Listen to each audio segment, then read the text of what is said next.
राज्य सरकारनं जाहीर केलेल्या लाडकी बहीण योजनेवरून विरोधकांनी सरकारवर हल्लाबोल केलेला आहे। विधानसभेच्या तोंडावर सरकारला लाडकी बहीण भाऊ आठवल्याची टीका सुप्रिया सुळेंनी केली, तर सुप्रिया सुळेंच्या या टीकेला रावसाहेब दानवेंनी पलटवार केलाय। आता इलेक्शन आल्यामुळे त्यांना लाडकी बहीण भाऊ सगळं आठवायला लागलंय, उशिरा का होईना, पण त्या स्कीम मध्ये अनेक त्रुटी राहिलेल्या आहेत, त्याचा अभ्यास आम्ही करतोय। त्याच्यामुळे त्याचा पूर्ण अभ्यास केल्याशिवाय बोलणं हे योग्य होणार नाही।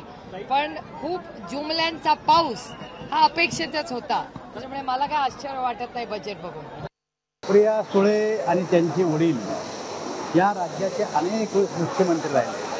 खरं म्हणजे त्यांनी जे अगोदर त्यांना सूचना करायला पाहिजे होती, पण त्या महिला असून महिलेच्या संदर्भात अशा प्रकारचं बोलणं मला असं वाटतं त्यांच्या योग्यतेला शोभत नाही। एबीपी माझा, उघडा डोळे बघा नीट।